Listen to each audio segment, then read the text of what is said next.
Marie-Claude Januzzi, bonjour. Bonjour Eric. Directrice du PLI, alors c'est quoi le PLI? Plan local pour l'insertion à l'emploi, nous sommes une structure qui accompagnons des personnes vers Dans leur parcours leur professionnel. parcours professionnel. Et ça a été le cas avec Shams. Shams, bonjour. Tout à fait. Nous avons décidé aujourd'hui de mettre en lumière Shams qui a décidé de créer sa propre entreprise. Donc nous l'avons accompagné avec la BGE dans ce projet. Et on vient la voir pour qu'elle nous explique ce qu'elle fait. Nous sommes devant son camion. On explique ce qu'est la BGE, Boutique de gestion. Boutique de gestion. Qui accompagne les personnes, par contre, en création d'entreprise. Voilà. Et qui est complémentaire à notre accompagnement. Voilà, vous travaillez souvent avec eux. On travaille effectivement avec étroite collaboration. Voilà. En spécialité portugaise, on n'en voit pas souvent, Shams. Ici. Pas ici, ah voilà, pas autour de Béziers. Vous êtes le seul full truck sur ce thème, je crois, non? Pour l'instant, oui. Pardon. Ça va, c'est très bien le micro. Merci Marie-Claude. Et donc, quel a été le rôle du PLI à vos côtés et comment ça s'est passé? Alors, ma conseillère au PLI m'a orientée vers la BGE après avoir échangé sur les projets que je pouvais avoir. Elle m'a orientée vers la BGE et par la suite j'ai eu un accompagnement par la BGE sur la création d'entreprise. Et une fois que j'ai créé l'entreprise en question, le PLI a continué à m'accompagner et me soutenir dans mon projet. Voilà, si j'avais des questions, des interrogations, il y a quand même une grosse partie administrative. C'est ça la difficulté principale, oui. l'administration. Oui. L'administration, c'est compliqué.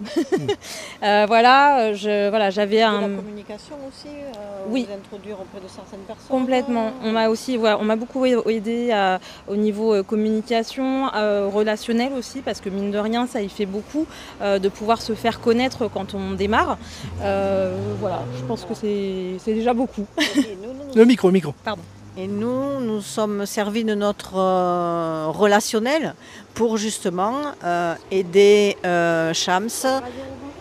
Pour aider Shams Elle a le téléphone. Elle a le téléphone, voilà. Désolée. Donc, non mais termine ta phrase, voilà. Pas de souci. Donc nous l'avons aidé pour l'introduire auprès de certaines communes, pour l'introduire auprès de certaines entreprises, etc. Voilà. Et vous faites tous les métiers, le PLI, vous accompagnez tous les parcours possibles. C'est quoi vos limites? On accompagne tous les parcours possibles faisables, réalistes, en fonction du projet de la personne. Vous servez à ça justement, à valider. On sert à ça. Ouais. On sert à valider des projets, à mettre en relation avec des entreprises, à orienter vers des formations, etc., etc. Voilà. Très bien. Et qu'est-ce qui, Marie-Claude, t'a plu dans le projet de Shams? Le projet de Shams, c'est comme elle l'a dit, hein, c'est quelque chose qui n'existe pas sur le Biterrois. Ouais. Et puis elle s'est servie des origines de son mari et des compétences aussi, hein, de vos compétences à tous les deux, pour pouvoir monter ce food truck. Et ça fonctionne, Shams? Comment ça se passe? Est-ce que justement, tu te dis que ça a servi de tremplin, cette aide du PLI, pour aujourd'hui faire que ça fonctionne? Alors oui, complètement, hein, c'est un tremplin. Toute aide, de toute façon, quand on ouvre une entreprise, est bonne à prendre, hein, que ce soit au niveau de la communication, des relations, de l'accompagnement, quel qu'il soit.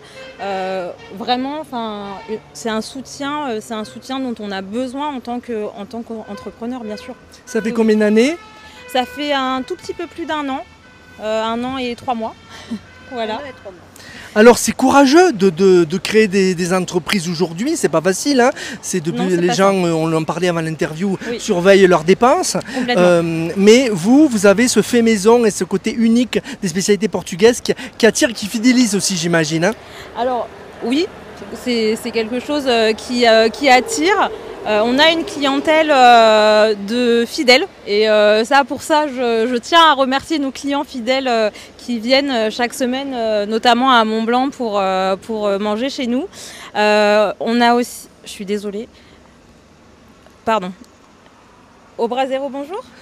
Voilà, c'est vraiment du live. C'est du direct, je vais reprendre. Et on va terminer là-dessus. Donc en fait, Shams, ils sont installés dans des communes. Là, nous sommes sur Mont-Blanc, tous les jeudis soirs. Ils sont aussi dans des zones industrielles. Par exemple, ils font la Cameroun certains midis. Ils font d'autres communes, ils font Port-Iragne, ils font d'autres communes du Biterrois, donc où ils sont installés. Et ils peuvent répondre aussi à des demandes privées. C'est-à-dire que si au salon de Tafiziété par exemple. Au salon de Tafiziété. Si tu veux par exemple faire une fête, si vous voulez organiser quelque chose, ils peuvent très bien se déplacer, vous faire quelque chose de clé en main. Voilà. Alors ils ont un Facebook, ça s'appelle Au Bras Zéro. Ça s'appelle Au Bras Zéro. Au Bras Zéro. Voilà. Et j'imagine que tu es fier de voir que, le pli a servi à lancer comme ça. C'est ça. On est très fiers de voir que ça marche, que il y a un débouché pour elles et qu'ils peuvent bien travailler ensemble. Le mari et la femme, c'est pas toujours évident aussi de travailler ensemble. Mais là, ils se servent de leurs compétences mutuelles pour justement faire fonctionner leur petite entreprise. Et on en profite pour dire que les gens qui ont des projets comme ça peuvent s'adresser à vous. Alors, comment ça se passe? Ça se passe? On reçoit les personnes soit qui nous sont envoyées par France Travail, soit on les reçoit directement dans nos locaux à la Devèze, au 9 rue d'Alger. On accompagne dans les projets professionnels. Ça dure longtemps? Tout dépend. Là, Bras Zéro, ça a duré que tout plusieurs dépend. mois. Shams, on l'a accompagné plus d'un an, plus d'un an et demi à peu près. Ouais, un an et demi. Donc tout dépend des projets, tout dépend des freins à l'emploi, comme on dit. C'est plus dur qu'avant? C'est plus dur qu'avant? Plus dur qu'avant, ça dépend. Ça dépend des projets, ça dépend du secteur d'activité vers lequel la personne veut se diriger. Ouais. Ça dépend. Donc nous on est là, on accompagne. Il n'y a pas de fatalité en tout cas, il y a des solutions. Il n'y a pas de fatalité, on essaie de trouver des solutions. Même pour les personnes les plus éloignées de l'emploi, c'est peut-être un petit peu plus long, le retour à l'emploi, mais on arrive à trouver des solutions ou à mettre en place des étapes pour améliorer les situations. Merci à toutes les deux. Le mot de la fin, peut-être Shams. Qu'est-ce que tu pourrais, vous pourrez, pardon, je ne sais pas, pardon, vous pourriez conclure en disant que ce rôle du pli est maintenant, le bilan à un an, quel est-il? Quel bilan vous tirez? Est-ce qu'il y a un bilan qui peut être fait déjà? C'est positif? C'est positif, oui, on va dire que c'est aléatoire. C'est aléatoire, ça dépend de beaucoup de choses, notre activité. Voilà, on essaye de se diriger plutôt vers des événements des demandes privées, elle disait. Voilà, des événements privés pour justement essayer de développer. Plus on se diversifie, mieux c'est. Complètement. Ouais. Donc ce qu'on fait aussi là, surtout pendant la période estivale, c'est d'essayer d'être vraiment un petit peu partout dans l'Hérault, notamment dans le Biterrois. Vous me disiez, complètement, oui. Si. On a été à Valras récemment, on va être à Port-Iragne, on va être... où est-ce qu'on va être un petit peu partout hein. Et voilà, pour des événements qui proviennent de municipalités, d'associations aussi. Voilà, on essaie de se diversifier sur des mariages, sur des lendemains de mariage aussi, du baptême on a fait, voilà. C'est le mot de la fin. Très bien, mais j'avais quand même envie de rester dans le portugais parce qu'il y a les azurelos qui sont sur le camion. C'est spécialité portugaise, c'est des carrelages, voilà, qui sont souvent bleus. Et dites-nous pour terminer les spécialités que vous faites, les noms. Pastel de nata, c'est portugais aussi ou pas? Ah voilà, c'est un petit flan. Alors les Portugais vont pas aimer ils vont pas aimer ils n'aiment pas qu'on dise flan. Non, ils n'aiment pas qu'on dise flan, mais je le dis avec humour parce qu'il y a eu un sketch là-dessus. Oui, dans une série. Oui, tout à fait, je me rappelle. C'est ça qui m'a fait connaître. C'est ça. Tout à fait. Donc il y a quoi d'autre? En dessert, on va proposer les pastéis. Qu'est-ce qu'on va proposer? Il y a tous les ventailles, entrée, plat, dessert en spécialité. Entrée, on va avoir des rissois. Ce sont des beignets portugais. Donc ça, c'est bien en apéro. En apéro, c'est sympa avec un verre de vin, de bière, etc. Puis ça change, on n'a pas l'habitude en France d'avoir. C'est des beignets salés.